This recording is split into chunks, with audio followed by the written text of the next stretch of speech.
tentang serbuan pekerja asing dari negeri Cina ini memang merupakan tantangan berat buat kita semua.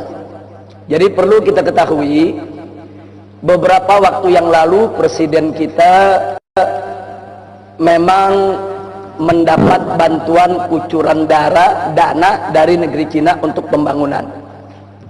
Tapi tolong dicatat oleh semua ikhwan yang ada di sini, dana bantuan untuk pembangunan dari Cina yang jumlahnya ratusan triliun itu tidak cuma-cuma. Pertama, itu sebagai pinjaman yang berbunga. Yang kedua, ini yang perlu kita tahu, bahwa ada kompensasi pembangunan itu harus dilakukan oleh perusahaan Cina. Berarti kan duitnya masuk ke sana lagi. Dan nggak sampai di situ.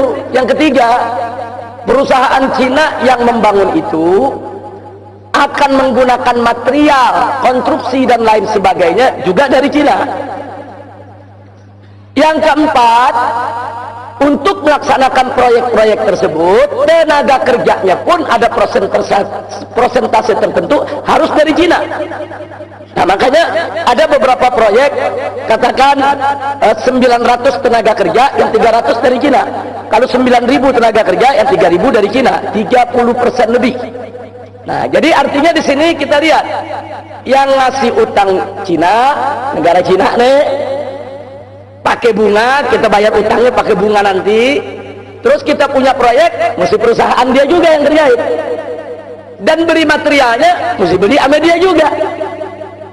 Nah, kemudian tenaga kerjanya, mesti tenaga kerja dari dia juga.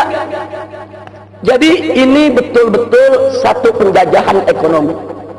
Jadi ini yang menolak sudah banyak, bukan hanya dari kalangan Islam, tapi hampir seluruh elemen bangsa Indonesia apapun agamanya yang cinta, yaitu kepada negara ini, yang punya semangat nasionalisme dan kebangsaan yang tinggi, mereka semua menolak. Dan ini nggak boleh dibiarkan.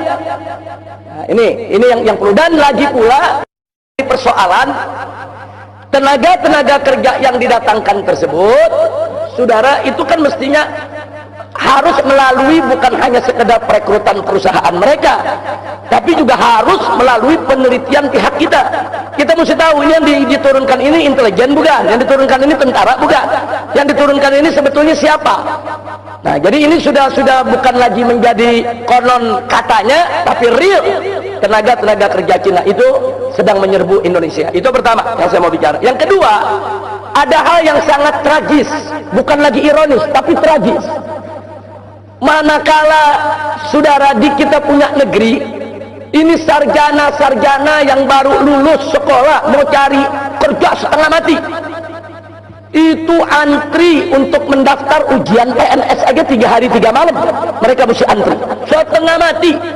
Saudara, satu cari kerja setengah mati, ditambah lagi yang kedua, yang udah dapat kerja banyak di PHK. Ini bangsa kita sendiri, udah bangsa kita cari kerja susah, banyak yang di PHK, akhirnya banyak yang terpaksa jadi TKI dan TKW di luar negeri.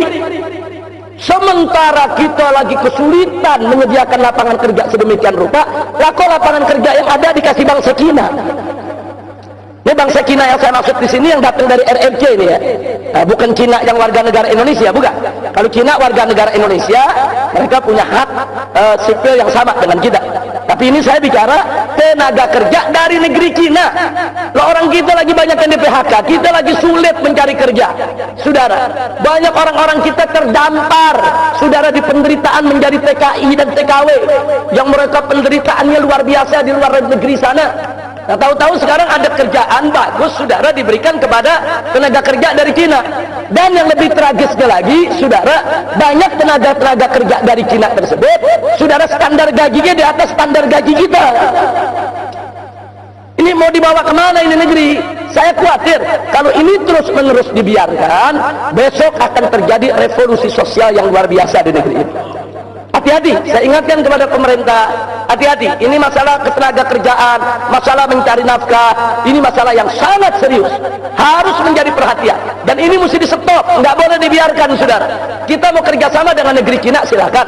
Kita mendapatkan dana bantuan dari negeri Cina, sah-sah saja untuk pembangunan, silakan, no problem, saudara. Tapi jangan ada persyaratan utang tadi itu, saudara. Persyaratannya kita mesti pakai perusahaan mereka, yang bangun mesti mereka, materialnya beli dari mereka, tenaga kerjanya dari mereka. Apa-apaan ini, saudara? Ini penjajahan ekonomi, ini penjajahan ekonomi. Dan ingat, 350 tahun kita dijajah oleh Belanda, itu yang 200 tahun yang menjajah kita perusahaan, bukan pemerintah Belanda, saudara. VOC, VOC itu perusahaan, perusahaan perkebunan, perusahaan pertanian, saudara, yang punya uang banyak, yang menyewa, yaitu jawara-jawara untuk centeng-centeng mereka, bahkan membentuk pasukan bersenjata. Itu yang jajah Indonesia. 200 tahun lebih kita dijajah oleh perusahaan Belanda, bukan pemerintah Belanda, tidak. Baru setelah 200 tahun perusahaan tersebut mengalami kebangkrutan, diserahkan kepada pemerintah Belanda untuk menjajah Indonesia. Nah, jadi artinya hati-hati, jangan sampai besok Indonesia ini dijajah oleh perusahaan Cina, saudara. Kita lagi diserbuin oleh perusahaan-perusahaan Cina, saudara. Mereka akan jajah kita. Dan jangan lupa, pengusaha-pengusaha tersebut, saudara, dengan akses yang mereka miliki, dengan finansial yang mereka punya, mereka mampu untuk membentuk security yang dipersenjatai, security yang dilatih. Saudara, jangan kaget, saudara. Kalau sekarang ini banyak orang keturunan di Indonesia ini rame-rame daftar jadi anggota Perbakin. Kalau mereka daftar jadi anggota Perbakin, artinya apa? Mereka boleh bawa senjata, mereka boleh punya senjata, mereka boleh menggunakan senjata, walaupun alasannya untuk olahraga atau untuk berburu, saudara. Nah, kenapa orang-orang pribumi pada nggak jadi anggota Perbakin? Ya karena bayarnya mahal untuk bikin kartunya, saudara.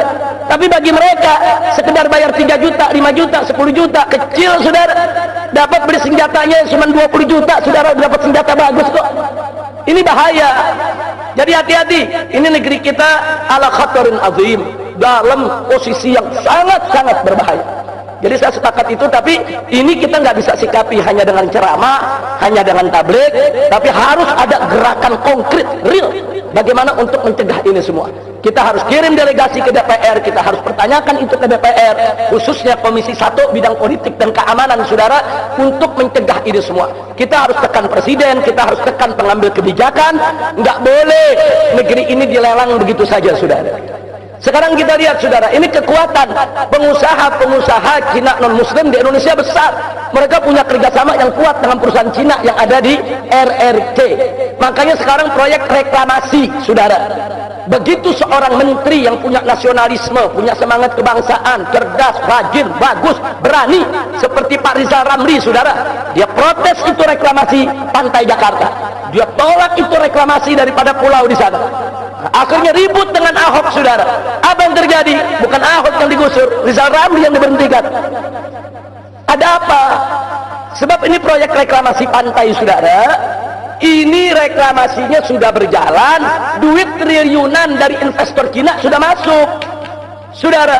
Mereka sudah buat gambar apartemen-apartemen di 17 pulau, dan mereka sudah buat iklan, yaitu animasi, dan itu iklan disiarkan di televisi di Beijing, sehingga pengusaha-pengusaha Cina beli itu apartemen. Apartemennya belum dibangun, wuruknya belum selesai, saudara, unitnya udah habis laku. Nah, sekarang ini berapa ratus triliun. Makanya kalau reklamasi itu di stop, sebagaimana Ahok mengatakan, kalau di stop kita akan dituntut oleh luar negeri. Memang betul, memang betul. Tapi disinilah dituntut keberanian Jokowi. Stop itu proyek reklamasi, saudara. Ini 9 perusahaan naga, company naga di Indonesia, saudara, bangkrut. Bangkrut. Mereka harus kembalikan berapa triliun itu kepada investor-investor liar tadi, saudara. Jadi ini negeri mau dijual, saudara. Kenapa nggak diiklankan di Jakarta biar orang-orang kaya pribumi yang beli, saudara? Enggak, diiklankannya di Beijing, di pinggir laut. Kalau sudah namanya di pinggir laut, besok mereka menguasai laut, mereka bisa memasok apa saja yang mereka mau, saudara. Dan catat baik-baik, seperti tadi saya katakan, mereka memberikan dana, perusahaannya harus perusahaan dari Cina. materialnya material dari Cina, tenaganya tenaga dari Cina. Nah sekarang mereka kirim nih material dari Cina, termasuk pipa-pipa besar untuk ditangkap di pantai reklamasi pengurukan tanah. Begitu dibawa itu pipa-pipa besar sampai di Tanjung Priok, isinya narkoba. Fakta saudara, ini bukan konon katanya, berapa ton narkoba yang dimasukkan ke Indonesia saudara. Ada apa dengan negeri kita ini? Dihadap ini udah mereka ngambil apa namanya, mereka berikan kita pinjaman, kita harus bayar dengan bunga, ditambah kita mesti pakai perusahaan mereka, kita mesti pakai material mereka, kita mesti pakai tenaga kerja mereka. Mereka manfaatkan menguasai laut untuk masukkan narkoba. Nah, jadi ini nggak boleh dibiarkan. Ini semua punya kaitan. Jadi saya sepakat dengan Habib Hasan, ini harus disoroti, dan FPI sangat serius menyoroti persoalan ini. Nah, adapun soal KTP dan lain sebagainya, saya tidak ingin memberikan ulasan yang panjang, tapi keresahan Habib Hasan sebetulnya keresahan kita semua. Nah, artinya KTP itu memang seyogianya tidak seumur hidup, tapi ada fase-fase tertentu, 5 atau 10 tahun, kan ada perubahan status seseorang, perubahan dia udah kawin atau belum, perubahan apakah dia pekerja atau anak sekolah. Nah ini kalau nggak dimuat kalau dimuat di KTP seumur hidup, sampai nenek-nenek masih pelajar gitu. KTP kita bikin umur 17 tahun, statusnya apa? Pelajar SD, kan begitu. Pelajar SM atau SMA, saudara. Nah begitu umur kita 50 tahun nggak diganti-ganti, masih pelajar, belum kawin terus tuh. Bagi yang laki jadi modal kawin lagi tuh. Nah, jadi saya pikir betul yang dikatakan Habib Hasan tadi, memang tidak realistis. Mesti ada fase tertentu untuk diperbarui. Tapi saya sepakat kalau biayanya dibebaskan. Nah, boleh apa namanya, dibuat ulang 10 tahun sekali tapi tanpa biaya. Nah, ini yang perlu saya sampaikan. Terima kasih Habib Hasan. Jazakumullahu khairan jazak atas apa yang disampaikan oleh beliau baru.